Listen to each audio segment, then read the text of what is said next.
하나님의 말씀 봅니다. 사도행전 제7장 오늘은 44절에서 53절에 있는 말씀까지 말씀을 교독하겠습니다. 44절부터 53절까지. 광야에서 우리 조상들에게 증거의 장막이 있었으니 이것은 모세에게 말씀하신 이가 명하사 그가 본 그 양식대로 만들게 하신 것이라.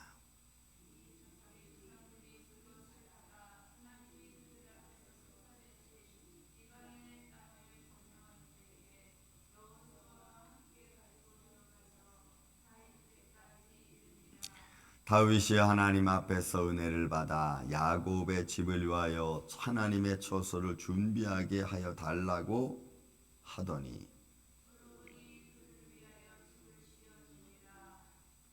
그러나 지극히 높으신 이는 손으로 지은 곳에 계시지 아니하시나니 선지자가 말한 바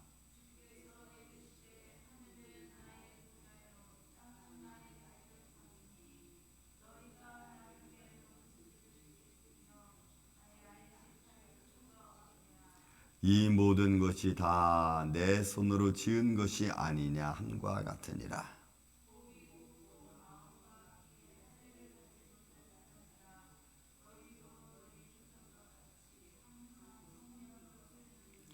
너희 조상들이 선지자들 중에 누구를 박해하지 아니하였느냐. 의인이 오시리라 예고하던 자들을 그들이 죽였고 이제 너희는 그 의인을 잡아 준 자요 살인한 자가 되었나니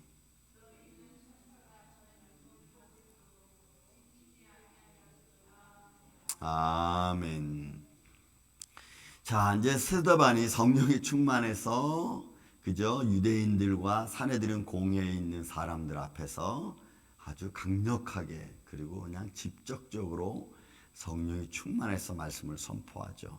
처음에는 하나님이 아브라함을 통해서 하나님이 그 조상들에게 땅을 주었다. 그래서 가나안 땅 준 것을 이야기하고 그리고 그 땅에 들어가서 너희가 살 수 있는데 그 살 수 있는 기준이 되었던 율법을 하나님의 천사, 하나님의 영광을 통해서 너에게 주었고 그리고 이제는 그 율법이 하나님의 영광을 선포하고 하나님의 나라를 선포한 성전에 관해서 이제 마지막으로 스데반이 이야기를 하고 있습니다. 근데 그 성전의 주인은 바로 예수 그리스도라고 하는 것이 이제 암묵적으로 깔려 있는 선포의 말씀입니다. 자, 본문의 말씀 한번 보겠습니다. 44절. 광야에서 우리 조상들에게 증거의 장막이 있었으니. 여러분 이 증거의 장막은 우리가 출애굽기 25장부터 30장까지 보면은 31장까지 보면은 하나님이 모세를 호렙산으로 불렀고 그리고 거기서 이제 말씀을 나누고 증거장막 어떻게 지어야 되는지 그 의미가 무엇인지를 서로 이야기하면서 그죠 증거장막 지을 것을 모세에게 상세하게 하나님이 가르쳐줘서 만들었던 장막 성전 광야에 만든 성전 그게 증거장막이에요. 그리고 그 광야에서 그걸 만들었고 그것은 모세에게 말씀하시니까 명하여서 모세는 그 본 그대로 들은 그대로를 만들었다. 성전에 대한 겁니다. 그러니까 예루살렘 성전을 그들이 알고 있으니까 그 성전이 어떻게 지어졌는지를 또 그들은 알고 있게 다시 한번 상기시켜주면서 그 상기시켜주는 중에 스데반이 암묵적으로 지금 말하고 있는 것이 뭐예요? 하나님이 주셨다는 겁니다. 그분은 살아계신 분이고 지금도 말씀하시고 계시는 분이라는 것을 암묵적으로 지금 계속해서 선포하고 있는 겁니다. 자, 그리고 그 증거 장막도 우리 조상들 어떻게 했어요? 우리 조상들이 그것을 받아 하나님이 그들 앞에서 쫓아내신 이방인의 땅을 보세요. 땅에 관한 문제를 다시 한번 거론하죠. 하나님이 그들 앞에서 쫓아내신 이방인의 땅을 점령할 때에 여호수아와 함께 가지고 들어가서 다윗 때까지 이르니라. 그 증거 장막이 그들을 인도했고 그 증거 장막은 하나님이 역사해 주셨고 너희가 들어갈 땅에 가서 점령할 때 역사해 주셨고 다 이야기를 그들은 역사를 통해서 여러분 알고 있는 거죠. 그러니까 가나안 땅을 어떻게 들어왔고 거기 거하는 있는 가나안 백성들, 부족들 어떻게 멸망시켰는지를 여러분 스데반이 지금 성령이 충만해서 다 이야기하는 거예요. 그런데 율법도 안 지키고 성전도 제대로 못 지키고 또 그들을 쫓아내라고 하는 것도 제대로 안 하고, 그러니까 어느 것 하나도 이스라엘 백성들은 하나님 말씀에 순종한 적이 없는 거예요. 자신을 바꾸려고, 자신의 죄된 모습을 바꾸려고 하지 않았다는 거예요. 여러분, 이게 그들만 그렇습니까? 오늘날 우리 저와 여러분도 하나님이 이렇게 역사해 주시고 저렇게 역사해 주시고 이렇게 막아 주시고 이렇게 인도해 주시는데도 우리는 그 인도하심을 그냥 막연하게 생각하고, 그죠? 내 삶의 변화에 대하고는 전혀 생각 없이 살아가고 있는 거 아니겠습니까? 그러니까 하나님의 은혜가 계속 오다가 내가 그 은혜를 간직하지 못하면 잃어버리는 거예요. 얼마 전에 우리 이제 아이들하고 집안을 손님을 초대하기 위해서 싹 치웠습니다. 싹 치웠더니 집이 깨끗해졌어요. 그래서 내가 우리 막내한테 그랬습니다. 막내야, 진이야, 치우는데 힘들었지? 너무너무 힘들었다는 거예요. 근데 지금 너무 깨끗하지? 지금 너무 좋다는 거예요. 집에 들어가기만 하면 그냥 그 크로락스 페이퍼로다 맨날 바닥 닦고 막 이런. 그래, 잘한다. 아빠한테 들어가 집이 너무 좋다. 그런데 더 중요한 건 뭔 줄 아니? 이거를 계속 지키는 거야. 이걸 계속 유지하는 거야. 요즘에는 안 닦아 이제. 다시 또 지저분해지기 시작하는 거야. 여러분, 우리가 은혜를 받았으면 그 은혜를 간직하는 게 여러분 정말 힘들죠. 근데 그렇게 힘들어도 간직을 해야 되는 겁니다. 그래야지 그 빛을 잃어버리지 않지. 그 빛을 잃어버리면 나중에는 아무리 좋은 것도 쓸모가 없게 돼요. 여러분, 우리 세상의 그 물건들과 똑같아요. 맨 처음에 사다 놓을 때는 너무 좋고 반짝반짝 너무 좋았어요. 시간이 흘러서 그걸 잘 닦지 않으니까 먼지도 많고 또 물기도 많고 습기 때문에 또 녹이 슬고 막 이러면은 그 처음에 사다 놨던 그 맑고 이쁘고 것들이 하나도 없잖아요. 다시 그걸 유지하려면 매일 닦고 또 그것을 먼지 털어내고 막 이래야 되는 것처럼 여러분, 우리 심령도 마찬가지. 하나님이 내게 깊은 은혜를 주었습니다. 깨달음의 지혜와 총명과 명철을 주셨습니다. 그러면 그거를 내가 말씀을 통해서 기도를 통해서 늘 닦아놔야 돼. 그러면 그 지혜와 명철과 총명이 어떤 곳에든지 나를 인도해 주시고 알게 하시고 깨닫게 해주시는 거예요. 그걸 가지고 또 사람들을 위로해 주고 그 깨닫는 걸 가지고 사람들을 잘 역사해 주시는, 하나님 앞에는 우리가 잘 길을 인도하는 거죠. 그게 우리의 영적인 삶이기도 한 겁니다. 그런데 지금 이스라엘 백성들은 스데반이 이렇게 막 강력하게 얘기했잖아요. 하나님 너희에게 땅을 주었고, 그리고 하나님 너희에게 율법을 주었고, 그리고 이제 성전을 주었는데 너희는 그걸 하나도 지키지 않은 거예요. 보세요. 그 증거 장막을 여호수아가 가지고 가나안 땅에 들어갔고 다윗 때까지 있었습니다. 오랜 기간 동안 그들이 그 증거 장막을 가지고 있었음에도 불구하고 그 증거 장막에 대한 의미를 잘 몰랐어요. 근데 다윗이 그것을 이제 짓기를 원했죠. 그래서 46절 47절 보니까 다윗이 하나님 앞에서 은혜를 받아 야곱의 집을 위하여 하나님의 처소, 이거는 하나님의 영, 이거는 소위 말해서 영혼의 안식처라고 하는 의미도 처소라는 말에 담겨져 있어요. 그걸 준비하게 하여 달라고 하였더니 솔로몬이 그를 위하여 집을 지었느니라. 그러니까 하나님의 처소를 그들이 지었죠. 우리가 열왕기에 보면 쳤습니다.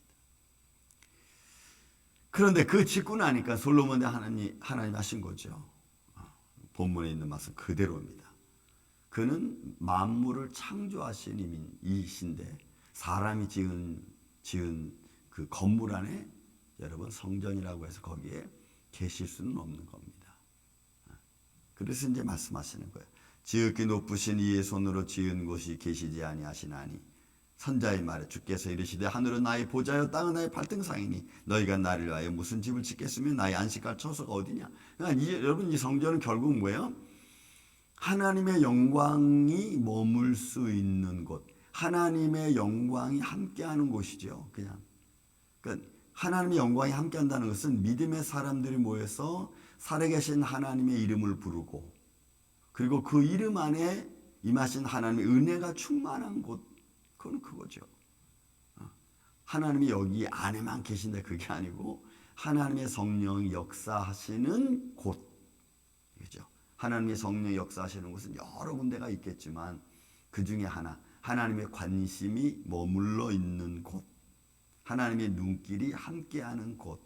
저는 우리 성전, 여러분들 가정 심령 되기를 예수님의 이름으로 축원을 드립니다. 그래서 하나님의 역사가 함께 이루어져서 주를 찬양하는 자들에게 평안이 임하는 곳. 저는 우리 임마누엘 장로교회 안에서 이곳에서 예배드리는 그 어떤 것도 뭐 한 분이 와서 기도를 하던 또는 이곳에 아무도 없어도 늘 이 안에 하나님의 은혜가 함께 있어서 들어온 이마다 마음의 평안을 누릴 수 있는 곳이 되기를 저는 예수님의 이름으로 축원을 드립니다. 그런 곳이 되길 바라요. 그래서 힘든 이들이 와서 앉아서 기도하면 마음의 평안을 얻을 수 있는 곳, 주님과 만나는 곳. 구약적으로 말하면 내 이름이 머무는 곳이라고 그랬잖아요. 그래서 여러분들의 위로가 늘 성전 안에서 이루어지기를 다시 한번 예수님의 이름으로 축원을 드립니다. 자, 이렇게 율법에 대해서 또 성전에서 말씀해 놓고 나서 이제 스데반이 아주 결정적인 얘기 51절 50절 합니다. 자, 목이 곧고 마음의 귀에 할례를 받지 못한 사람들아, 너희도 너희 조상과 같이 항상 성령을 거스리는도다. 여러분이 항상이란 말은 I라고 하는 단어인데 이거 끊임없이 forever. 그러니까 한순간도 하나님 앞에 바르게 쓴 적이 없는 걸 말해. 그리고 하나님의 영광을 보고도 한 번도 그들은 그 영광을 영광스럽게 생각하지 않은 거예요. 그러니까 예수님이 오셔서 기적과 표적을 통해서 하나님 나라를 선포한데도 그들은 그 기적과 표적을 보면서도 믿지 않았고, 보면서도 배신하고 배반하고 오히려 잡아 죽이려고 하고, 그죠? 나사로가 살아났을 때는 그 나사로 살아남은 걸 보고 사람들이 막 믿으니까, 야, 저 사람들을 지금 다 저 일 때문에 그 예수를 믿으려고 하니까 예수만 잡아 죽일 것이 아니고 저렇게 따르는 자들도 잡아 죽여야 된다, 이렇게까지 얘기를 했거든. 그러니까 마음과 귀에 할례를 받지 못한 사람들아, 너희도 너희 조상과 같이 항상 성령을 거스린다는 것은 대항하는 거예요. 어떤 일인지 그냥 반대를 하는 거예요. 반대를 위한 반대야. 그러니까 자기들의 그 생각과 자기들의 그 삶의 유지가 반대되는 말에서 자기들이 자꾸 마음에 찔리게 하니까 그게 싫은 거예요. 마음에 찔리는 게 싫은 거예요. 그러니까 자기는 바꿀 수 없으니까 그런 말들을 하지 말라는 거지. 여러분, 우리가 그런 것 마음에 다 빼놓으면 뭘 할 수 있겠어요? 미사 여구를 통해서 우리가 뭘 할 수 있겠어요? 그러니까 우리가 죄된 것을 죄된 것인지 몰라요. 율법이 없을 때는 죄가 죄로 알지 못했다고 성경도 이야기하잖아요. 그러니까 율법이 들어오면 여러분 죄는 살아나고 나는 죽었다고 바울은 또 얘기하잖아요. 그러니까 우리가 어떤 존재인가를 우리는 말씀을 통해서 깨닫는 게 여러분 너무너무 중요하죠. 그래서 우리가 늘 새로운 마음을 가질 수 있는 게 뭐냐? 말씀이 나를 깨닫게 해주기 때문에 그런 겁니다. 또 너희 조상들이 선지자들 중에 누구를 박해하지 아니하였느냐? 의인이 오리라 예고한 자들을 그들이 죽였고 이제 너희는 그 의인을 잡아준 자요 살인한 자가 되었나니. 아주 그냥 직접적으로 얘기하죠. 그러니까 모세를 그랬고 모든 선자들의 너희들이 그랬고, 그리고 이제 너희가 살인한 자들, 아주 직접적으로 예수 그리스도에 대한 죽음, 그죠? 너희들이 죽는데 내어줬고 너희가 죽이지 않았느냐, 이렇게 말하는. 너희는 천사가 전한 율법을 갖고도 지키지 않아있도다 하니라. 아주 율법에 대해서, 하나님 나라에 대해서 모든 걸 다 이야기하는. 그러니까 이들이 가만히 있을 수가 없는 거예요. 그 마음이 너무 크게 다가오니까. 여러분, 우리가 마음에 크게 찔린 바도 우리가 뭐 하겠어요? 주여 내가 죄인입니다. 내가 잘못했습니다. 그리고 진짜 두 손 들고 천부여 의지 없어서 우리가 와서 하나님께 회개해야 되는데 두 손 들기는 뭘 들어? 그것은 이러는 거죠. 입을 삐죽거리고. 여러분 그러면 뭐가 변화가 되겠어요? 그러니까 우리의 마음속에 회개의 은혜를 베풀어 주신 이도 하나님의 능력인 줄로 믿습니다. 여러분 그래서 하나님의 은혜가 귀중한 거예요. 우리가 내가 회개한답시고 다 하나님 내가 잘못했습니다라고 해서 회개가 되는 거냐? 그렇지는 않은 것 같아. 정말 진심 어린 회개는 나를 바꾸는 거예요. 그렇지 않으면 진심 어린 회개가 되지 않아. 여러분 우리가 이 회개라는 것이 한 번만 하고 마는 게 아니잖아요. 죄송하지만 뭐 음주 많은 사람들 한 번 끊었다고 해서 그게 끊어지는 게 아니잖아. 내가 매번 순간순간마다 내가 안 하려고 나도 노력을 해야 되고 또 그런 것이 오면 예수의 이름으로 물리쳐서 우리가 이겨야 되고 막 이런 거거든. 그런 자제력을 말씀을 통해서 내가 길러야 되고 내가 이겨야 되거든. 그래서 그 이기는 마음으로 우리가 살아가는 거예요. 그러니까 그런 은혜를 그런 마음을 늘 가질 수 있도록 하나님께서 우리에게 은혜를 베풀어 주셔야 되는 줄로 믿습니다. 또 그 은혜를 믿고 내가 또 나도 열심히 노력을 해야 돼요. 육신적으로도 그냥 하나님 해주세요 하고 감 떨어질 만큼 기다리면 여러분가 안 돼. 그러니까 나도 노력을 하고 그 노력 가운데 하나님의 역사가 더 크게 나한테 임하고 또 그렇게 해서 승리한 자에게 주신 하나님의 은혜와 축복이 또 있고 막 이런 삼박자가 맞아가야 돼. 하나님이 은혜 주고 나도 노력하고 그로 말미암아 또 시너지가 생기고 열매가 맺어지고 이런 삼박자만 맞아가면 신앙생활이 여러분 재밌어. 정말 재밌어. 그런 은혜가 오늘 이 아침에 저와 여러분의 가정 위에 심령의 임하기를 예수님의 이름으로 축원을 드립니다. 사랑과 은혜가 많으신 아버지 하나님, 우리 마음에 할례를 받은 말씀으로 충만한 자의 삶을 살 수 있도록 주님 도와 주시옵소서.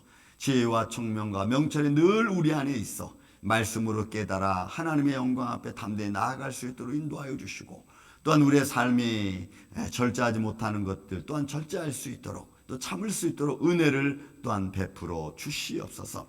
또한 우리도 노력하고 힘써서 하나님의 영광을 이루어가는 데 부족함이 없도록 주님 역사하여 주옵소서. 믿음으로 행위로 우리가 잘 감당해서 우리가 살아계신 하나님을 믿고 의지하는데 분명히 우리 삶이 증거할 수 있도록 도와 주옵소서. 우리 임마누엘 장로교가 이런 아름다운 모습으로 주님 앞에 영광과 찬양을 돌리기를 원합니다. 기도하는 사랑하는 성도들 기도를 주님 들어 응답하여 주시고 저들에게 힘과 능력을 더하여 주셔서 이 세상을 이길 만한 능력 가운데 살아가게 하여 주옵소서. 우리를 가로막는 모든 어둠의 세력도 예수 이름으로 물리쳐 주시며 주님께서 우리의 삶의 도피처가 되어 주옵소서. 예수님 간구합니다. 주님의 몸된 개를 주님 불꽃 같은 눈길로 감찰하여 주시고 산 가정과 자손들과 모든 질병 어둠의 세력 앞에 주님 노임받을 수 있도록 주님 역사하여 주시옵소서. 이 한날도 복된 한날 되게 하여 주시옵기를 원하오며 사랑이 많으신 예수님의 이름으로 기도하옵나이다. 아멘. 하늘의